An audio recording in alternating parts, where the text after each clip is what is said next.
Hey guys, I hope all is well. Thank you for joining me for this Truth Talk episode. In today's episode, we're going to be talking about a few movies inspired by real secret societies. But before we begin, I just wanted to remind you guys to subscribe to my second channel, Truth Network. We're currently at 28k subs, and we're so close to hitting our goal of 30k. Once we hit 30k on the second channel, we will be releasing exclusive content only available on the second channel. So if you want to further support the Truth movement, head over to the second channel and subscribe now. You can find the channel tagged in the description of this video or by visiting my channel's page. Thank you all. Now let's get right into it. Hollywood is known to hide the truth in plain sight. Most people don't realize that most of the movies they watch are revealing the dark truth about our world. The people who run Hollywood routinely mock the audience with hidden truth without them even knowing. On this channel, we know who runs Hollywood is the same secret society that runs everything else. We know the Masons own Hollywood and all the superstars within it, so it's interesting when big studios put out movies based on real secret societies. These movies hide the truth right in the open, as the audience believe they're just watching a movie, but in reality, what they're being shown isn't so far off. You may ask yourself, why would the Masons expose themselves with their own movies? The thing is, the Masons know most of the audience has no idea about what's truly happening in our world. They live in an illusion created by the elite. So when they reveal these truths in movies, it goes right over their heads, and the Masons are basically mocking them. In today's episode, we're going to be taking a look at a few movies that were directly or indirectly based on real secret societies that run our world. In each of these films, we can see Hollywood hide the truth in plain sight. I want to warn you guys, spoilers are ahead. The first movie we're going to be talking about is the movie called From Hell. From Hell is a 2001 detective mystery about the Jack the Ripper case. The movie stars Johnny Depp, who plays a detective named Frederick Aberlin, tasked with solving the Jack the Ripper crimes. Depp's character is very troubled, and for whatever reason, he has visions that he uses to solve the cases he is on. The movie takes a turn when Depp, while investigating the cases, discovers a connection between the victims and high society. Realizing what was done to the victims had to be done by the hands of an educated surgeon, he starts to investigate members of high society. Following up on this lead, Depp's character finds himself in the middle of a conspiracy, discovering that the crimes being committed were connected back to the Freemasons that were running London behind the scenes. Depp's character then approaches his superior, alerting him of his discoveries, telling them they should investigate the Freemasons. His superior orders him to leave it alone and move on, but Depp's character refuses, eventually getting thrown off the case. Unknown to Depp's character, his supervisor was also a 33rd degree Freemason, put in place by the Lodge to control the police force. After Depp's character refuses to abandon the case, he discovers that his suspicions were correct. The Freemasons were indeed behind the Jack the Ripper deaths.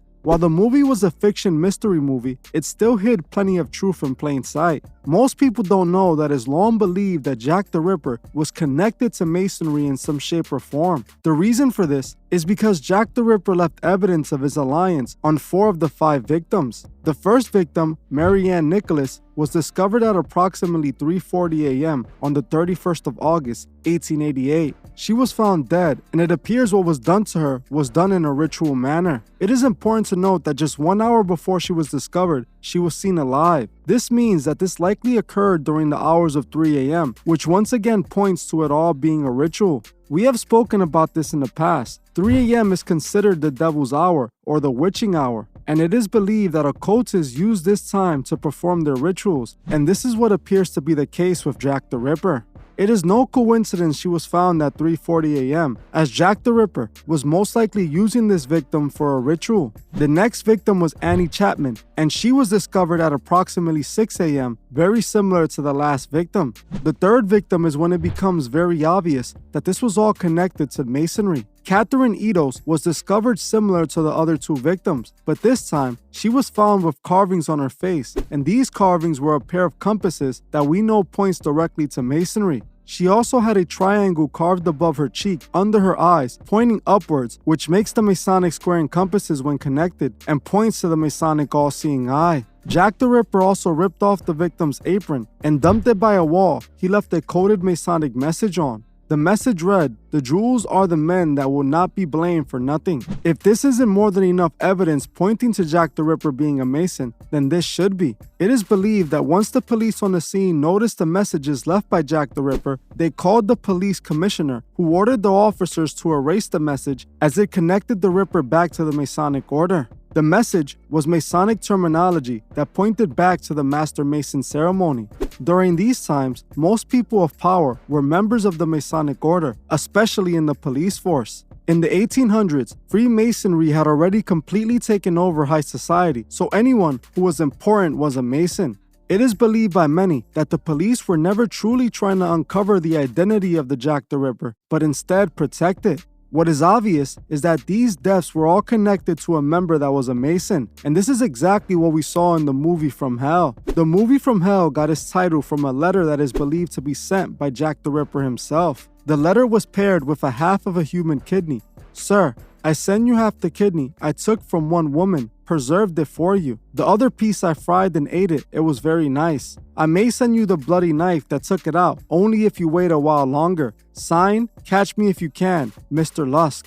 To me, this letter once again points to ritual sacrifice and clearly shows that Jack the Ripper was at minimum an occultist. If we pair this with the Masonic carvings and the time the deaths took place, it's clear that Jack the Ripper was a Freemason occultist who used his victims for ritual practice. In the From Hell movie, Johnny Depp plays a detective who's investigating the Jack the Ripper murders. He quickly discovers that the Masons are behind the deaths and that Jack the Ripper was being protected by the police force. So the Masons attempt to take Johnny Depp's character out by sending assassins after him. In the movie, Sir William Gould is Jack the Ripper, and by the end of the movie, the Freemasons lobotomize William in order to ensure he never reveals himself as the Ripper. The movie clearly paints the Masons as the one responsible for the Jack the Ripper crimes, and it shows how they kept it all a secret. In the real-life story of Jack the Ripper, evidence was found connecting the deaths to the Masons, and it's also believed that the police were trying to keep the whole situation a secret. What's interesting is that Aleister Crowley even claimed to know the real Jack the Ripper. Crowley claimed that Jack the Ripper was actually a woman named Helena Blavatsky, and he stated that she did these crimes for rituals to gain occultic power. Helena was known as an author, a medium, and occultist, and I found it interesting that Crowley would claim she did it. This to me just further proves that these deaths were all done for occult reason.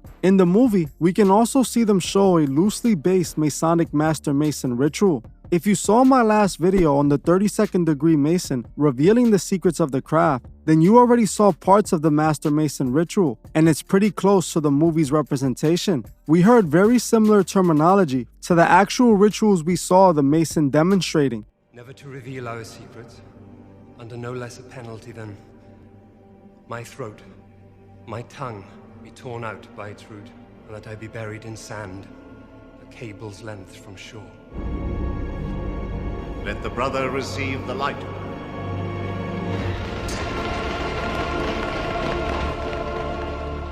As you heard for yourself, in the movie they refer to the same terminology of bringing the new member into the light. They also show the member blindfolded taking the Masonic oath. I believe From Hell is a perfect example of a movie hiding the truth in plain sight. The Masons mocked the audience by telling them exactly who was behind the mystery of Jack the Ripper, while it goes right over the audience's head. The next movie we're going to be talking about is the 1999 movie Eyes Wide Shut. The movie Eyes Wide Shut is just as revealing as the movie From Hell. Just how that movie revealed the hidden truth about Jack the Ripper, Eyes Wide Shut reveals what goes on in the private elite balls and parties. Eyes Wide Shut starred Tom Cruise and was actually directed by Stanley Kubrick, being his last movie before he passed. Many people believe, including myself, that Stanley was taken out for making this movie, as he was exposing way too much of what the elite did in their private parties. As a result of this, it is believed that parts of the movies were changed after Stanley's passing in order to hide some of the things he was revealing.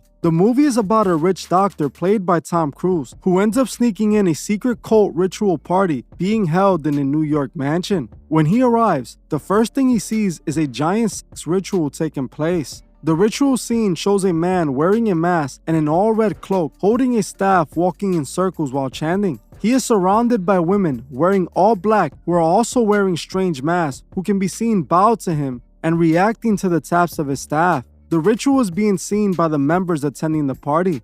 By the end of the ritual, the women will remove their cloaks to reveal nothing underneath. One by one, they leave the circle and grab a person to perform sex magic rituals with. We then see Tom Cruise walking through the mansion, witnessing all types of sex rituals I can't even attempt to mention on here. Tom's character would eventually be discovered as an intruder and was going to be sacrificed when out of nowhere, one of the women a part of the early rituals would sacrifice herself in his place. Tom would be let go on orders to not talk about what he saw or pay the ultimate price. Being left with many questions, Tom's character starts to try to find more information about what happened to the girl that sacrificed herself for him to live, and also who were the men that held that event. By the end of the movie, Tom's character realizes just who were the people at the private ball, those who secretly run the world. Tom's character is then warned by one of the members a part of the cult, telling him if he found out who was truly at that event, he wouldn't sleep at night. At the end of the movie, it was made clear that the elite of our world, the billionaire and the famous,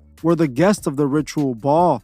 Just like the movie from hell, this movie had so much hidden truth. The first thing being the fact that the ultra-rich host private balls wearing strange masks that are worn to protect the identity of the attendees. An example of this party is the Rothschild Surrealist Party. Those who attend the private ball for the elite were seen wearing strange masks, very similar to the one seen in the Eyes Wide Shut movie. No one knows what happened at the Surrealist Party, but I can assure you, what was shown in the movie Eyes Wide Shut was a watered-down version. The movie makes it clear a secret society made up of the elite hosts these crazy sex ritual parties. Something else I found extremely interesting was the fact that they casted Tom Cruise to play the character that discovers the cult. It's interesting because Tom Cruise is actually a part of what some people would call a cult. Tom is a known member of the Church of Scientology, and I actually made a whole video on him. For those of you who don't know, the Church of Scientology is referred to as a cult or a newly found religious movement created by L. Ron Hubbard. If you have seen some of my previous videos, then you should already know that L. Ron Hubbard was an occultist who was a part of Aleister Crowley's sex magic cult called Thelema. It's even documented that L. Ron performed the Babylon working ritual with Jack Parsons, a summoning ritual that was supposed to summon the reincarnation of the goddess Babylon. After L. Ron Hubbard learned all the rituals and teachings of Thelema, he went on to create his own cult, calling it the Church of Scientology. Many people believe that the Church of Scientology is just a sex cult inspired by Thelema. Now, Tom Cruise being in this movie makes so much more sense. Tom Cruise, who is a part of a cult that's into sex rituals, plays a character in a movie that just so happens to find a cult of elites who are participating in sex rituals. Another point the movie made was what happened to those that crossed the elite a part of this secret society. Even though Tom Cruise's character was spared, the woman that tried to help him was taken out. The person that leaked the information about the party to Tom was also taken out. And at the end of the movie, Tom's character is warned. Considering the fact that Stanley Kubrick didn't even get to finish this movie, it shows that this movie was to play out as a warning to whoever tries to double-cross the elite. Right in plain sight, this movie showed the audience what the elite are really up to in their ritual parties, and also what they're willing to do to protect their secrets. This is interesting because we recently just saw Doja Cat host an Eyes Wide Shut themed party full of Masonic imagery that all of the big celebrities attended wearing masks. The next movie we're going to be talking about is the 2000 movie The Skulls. The movie The Skulls starred Joshua Jackson and the late Paul Walker, and it was about a secret society that resides in one of the most prestigious Ivy League schools in the country, Yale University. The secret society was no other than the Skull and Bones, a Masonic-created organization that consisted of the most promising students of the school. In the movie The Skulls, they show how the Skull and Bones are willing to eliminate people to keep their secrets hidden from the world. In the movie, Joshua's character gets chosen to join the Secret Skulls group. At the same time, Paul Walker's character is joining. Paul Walker plays the son of the active Grand Master of the organization, a federal judge who is runner-up to be Supreme Court judge. In the movie, they show how the members were initiated into the Skulls by performing a death and rebirth ritual, just like we saw in the real Masonic rituals. In this scene, we can see the members raising up from the casket, representing their rebirth into Masonry. There is also a part of the initiation where the new Skull members are branded. Interestingly enough, the Masons also used to get branded when they were initiated with the mark of the Mason, but it's a practice that most lodges don't participate in anymore. This movie, like the other two movies, did a great job at hiding the truth in plain sight. In the movie, they showed the future elite of our world were chosen and placed in secret societies in college, just like it is in the real-life Skull and Bones. Many members of the Skull and Bones go on to be powerful politicians and some even presidents. I have made several videos talking about the dark truth about the Skull and Bones, so I won't get into it again in this video. But if you guys want to know more about the Skull and Bones, you guys can check out this video after this one. Something else I found interesting was the fact that Paul Walker passed away in a fiery car crash 13 years after this movie. If you saw my video on Paul Walker, then you might already know Paul Walker's character was initiated in the Skulls movie. After Paul Walker did the Skulls movie, he went on to act in his biggest movie ever, Fast and the Furious. Fast and the Furious was the movie that made him a star and gave him the world. I pointed out that it appeared that the Skulls movie was to represent Paul Walker's initiation, especially since he passed 13 years after this movie was released. We know that 13 is a Masonic number, and it represents the beginning and the end of the Templars on Friday the 13th, and the start of the Masons, who were the continuation of the Templars. Something I forgot to mention in the Paul Walker video was that Paul Walker's character gets gifted a red sports car that appears to be a Porsche in the Skulls movie after his initiation. 13 years later, Paul Walker would pass away in a red Porsche. Again, pointing to 13, representing the beginning and the end to the Masons. Like I said in the Paul Walker video, it appears that he was taken out for a sinister reason.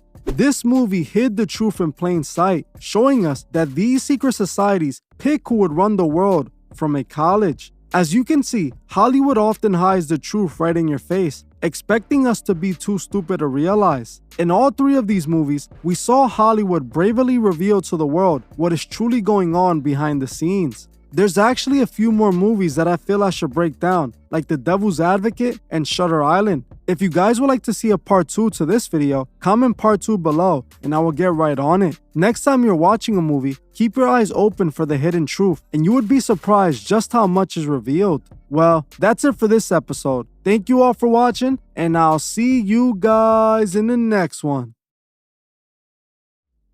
I just want to give a special shout out to the Truth Movement members. I truly appreciate every single one of you. If you'd like to further support the channel, join the Truth Movement, or you can join me on Patreon where I drop exclusive videos monthly. The link would be in the description. Another way you can further support the channel is by checking out the Truth Fist store and seeing if you find anything you like. Every purchase you make goes directly to helping the channel and furthering Truth Records. Also, please leave a comment on your thoughts below and on any future topics you would like to see me cover on my channel. If you're new to the channel, make sure you subscribe and hit the bell so you can be notified when I drop new videos. If you like this video, please leave a like as it helps other people find these videos. You can also find me on TikTok and Instagram and follow me there for more truth. Thank you all for watching and I'll see you guys in the next one.